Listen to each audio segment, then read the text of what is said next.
योगेंद्र जी बता रहे थे भीलवाड़ा 5 बार बुला चुके, मैं नहीं आया, मैं नहीं आता, आज भी पता नहीं कैसे आ गया। दरअसल दिक्कत क्या है, मैं आज राज बता देता हूं आपको कि मेरी जो प्रेमिका है उसकी शादी भीलवाड़ा के शास्त्री नगर में हुई। यह हकीकत है। मैं इसलिए भीलवाड़ा आता नहीं, मेरे जख्म हरे हो जाते हैं।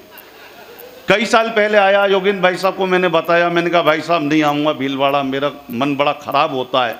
अब रात के 10 बजे भाई साहब बोले तू एक काम कर, तू उसके फ्लैट को तूने देखा हुआ है, उसकी शक्ल देख ले, हो सकता है सब तेरे गम दूर हो जाएं। भाई साहब मुझे 5 साल पहले अपनी गाड़ी में बिठा के 11 बजे उसके घर के बाहर ले गए। उसके घर के बाहर जैसे ही मैं पहुँचा, अचानक ज़मीर जाग गया। मैं वापिस आ गया। ज़मीर उसके पति का नाम है।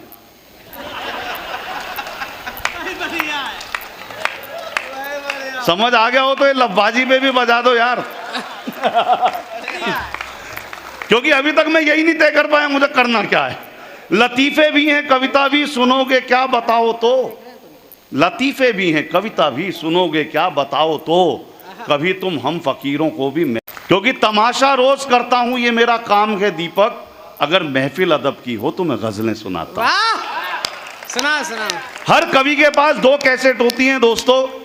एक कैसेट गले में होती है, एक कैसेट दिल में होती है। जब हम गले की कैसेट बजा लेते हैं तो हमारा पेमेंट मानदे पक्का हो जाता है, लेकिन जब अच्छे सुनने वाले मिल जाते हैं तो अंदर से आत्मा कहती है नहीं यार, इन्हें तो दिल की कैसेट भी सुनानी है। तो आज मैं कोशिश करूंगा दोनों काम करके जाऊं। आपको स्वस्थ रहना हो तो इस तरह के कवि सम्मेलन कराओ, और ज्यादा स्वस्थ रहना हो तो यही कवि बुलाओ, और उससे भी अधिक स्वस्थ रहना हो तो भारत के न्यूज चैनल देखना बंद कर दो, क्योंकि हर चैनल का दावा है ये खबर सनसनीखेज मिलेगी। हर चैनल का दावा। अच्छा मैं बताऊं, ये भाभियां, माताएं, बहनें बैठी हैं, ये हम लोग यहीं आके हंसते हैं। घर में हमारी भी स्थिति कोई इतनी अच्छी नहीं है। अभी मैं तो अपनी पत्नी के साथ सोया हुआ था पिछले दिनों। कोई बाबा बाबा होता तो कहीं और सोया होता, शरीफ व्यक्ति हूं। पत्नी के साथ सोया हुआ था। रात के 2:30 बजे अचानक शोर शराबा सुनाई दिया। दोनों की आंख खुल गई। दोनों की आंख खुल गई तो पत्नी ने कहा देखो कौन है।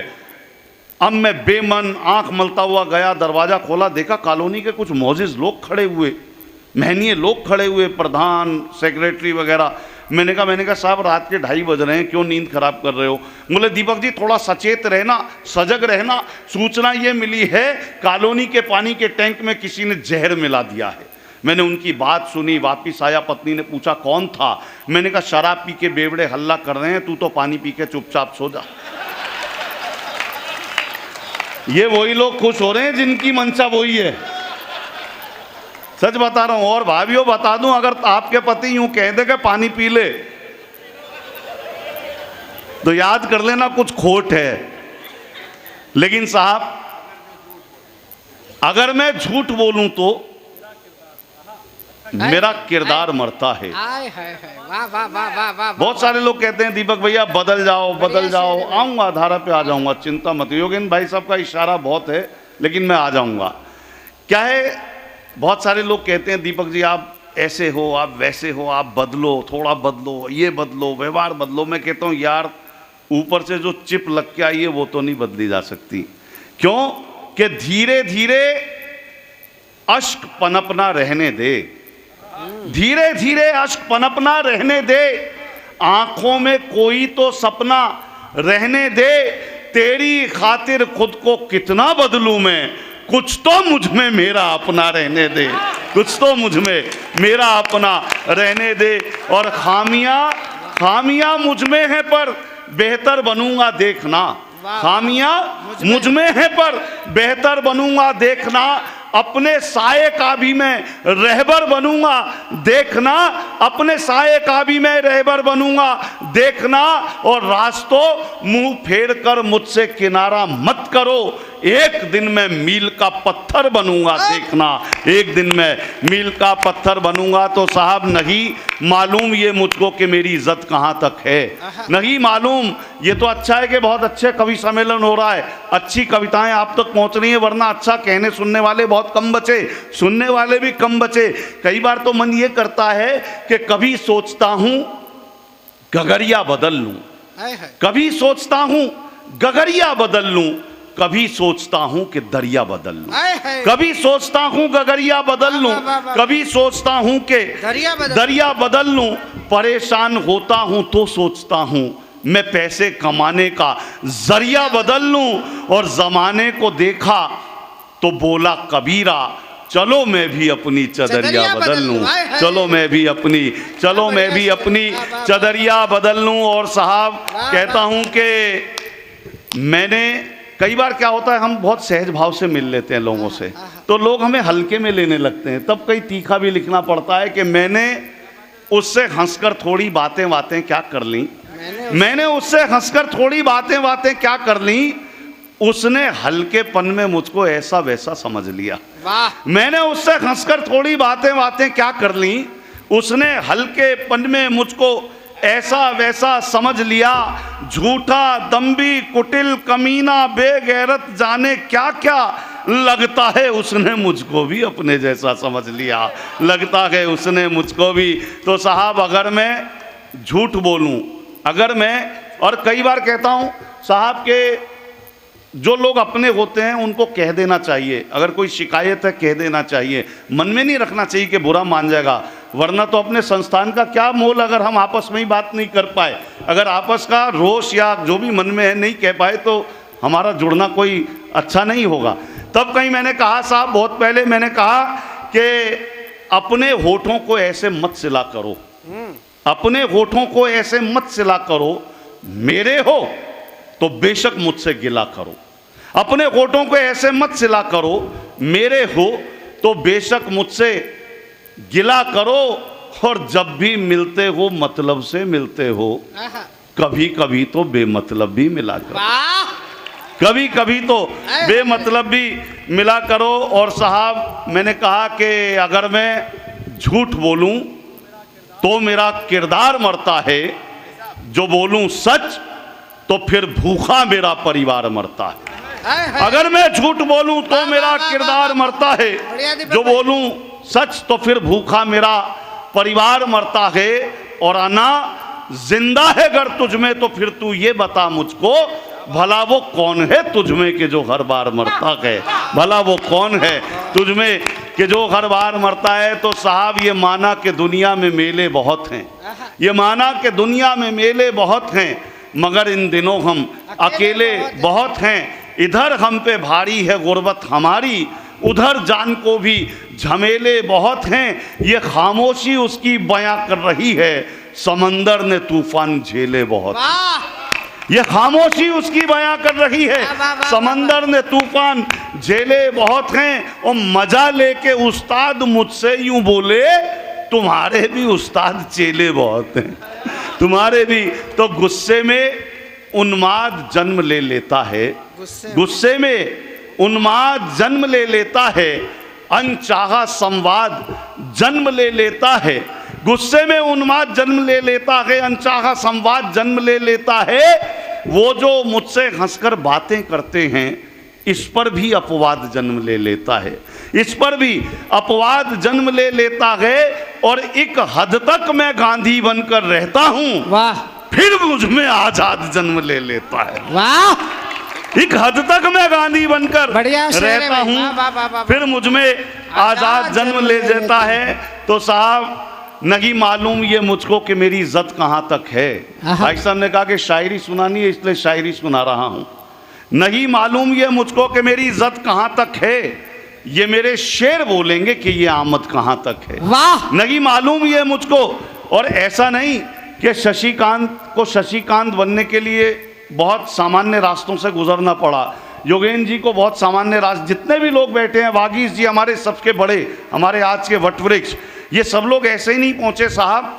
ये कैसे पहुंचे कि गालियां ठोकर और ताने क्या नहीं खाना पड़ा। गालियां, बहुत सारे मित्र कहते हैं करते क्या हो, 25-30 मिनट गाल बजाते हो, पैसे ले आते हो, तब बताना पड़ता है उन्हें विधायक साहब कि गालियां ठोकर और ताने क्या नहीं खाना पड़ा, तब कहीं जाकर हमारे पेट में दाना पड़ा। वाह, गालियां ठोकर और ताने क्या नहीं खाना पड़ा, तब कहीं जाकर हमारे पेट में दाना पड़ा।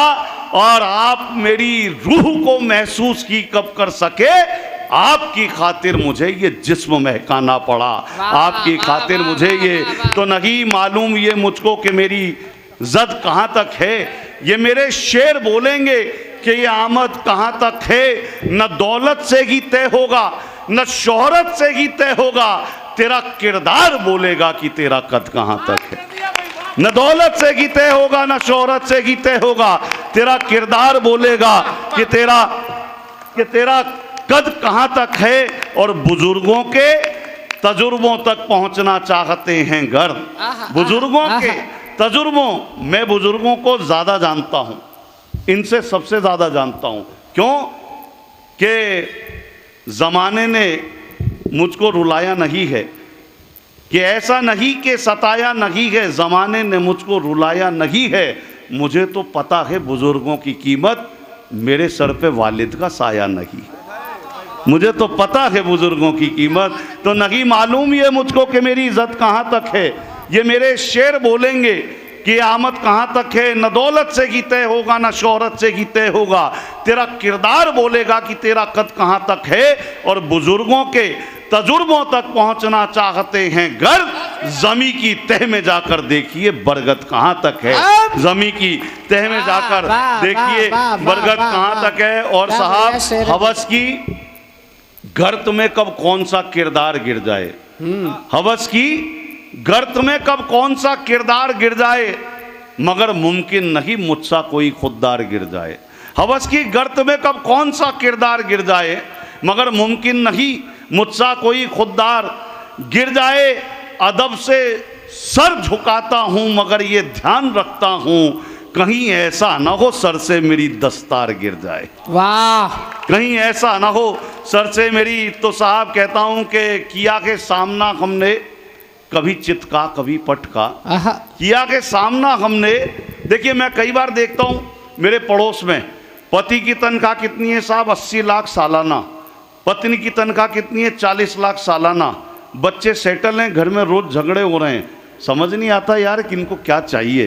तब कहीं लिखना पड़ा कि मैं घुटने मोड़ कर सोता हूँ साहब जी, मैं घुटने मोड़ कर सोता हूँ साहब जी, मेरी चादर कभी छोटी नहीं पड़ती। वाह, बहुत बहुत शुक्रिया। शायरी को समझ रहे हैं आप लोग, अच्छा लग रहा है भाई, बहुत अच्छी बात। रास्ते से आए तो एक आध जगह रास्ता कंजस्टेड था, थोड़ा तंग था, तो बात ये चली कि यार अब तो हर शहर में भीड़ होने लगी। तब मैंने कहा कि भाई साहब वो भी कोई बात नहीं, लेकिन होना क्या चाहिए कि सच के रास्ते पर चलना आसान नहीं यारो। इस रास्ते पर शख्स कोई भी आम नहीं मिलता। सच के रास्ते पर चलना आसान नहीं यारो, इस रास्ते पर शख्स कोई भी आम नहीं मिलता। लेकिन इस रास्ते पर चलने का इतना सुख है, इस रास्ते पर दीपक ट्रैफिक जाम नहीं मिलता। इस रास्ते पर दीपक ट्रैफिक, तो मैं घुटने मोड़ कर सोता हूँ साहब जी, मैं घुटने मोड़ कर सोता हूँ। ये वर्दियाँ बैठी हैं, हमारे मित्रों ने भी संकेत किया। मैंने कहा कि मान कमाने निकले थे, सामान बचाकर लौटे हैं। मान कमाने निकले थे, सामान बचाकर लौटे हैं। जैसे तैसे हम अपने अरमान बचाकर लौटे हैं। इधर उधर की बात सुनी पर यकीन नहीं कर पाए, बस अफवाहों के जंगल से हम बचाकर लौटे हैं।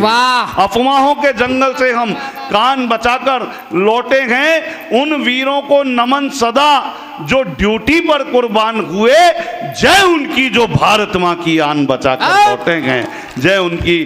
तो मैं गालियाँ कहता हूँ कि मैं घुटने मोड़ कर सोता हूँ साहब जी, मेरी चादर कभी छोटी नहीं पड़ती। उस दिन तो ज़्यादा मुस्कुराता हूँ कि जिस दिन पेट में रोटी नहीं पड़ती, उस दिन तो ज़्यादा। तो साहब क्योंकि समय की स्थितियां हैं, हमें योगेंद्र भाई साहब को, वागीश जी को सुनना है। मैं केवल ये कहता हूँ कि मिलना जुलना हो या ना हो, आपस में संवाद रहे। मिलना जुलना हो या ना हो, आपस में संवाद रहे। मानव का मिटना तो तय है, मानवता आबाद रहे, मानवता आबाद रहे। और जियो ऐसे कि सबकी आस में जिंदा रहो, जियो ऐसे कि सबकी आस में जिंदा रहो, मरो ऐसे कि तुम इतिहास में जिंदा रहो। ये इतिहास में। बहुत बहुत धन्यवाद।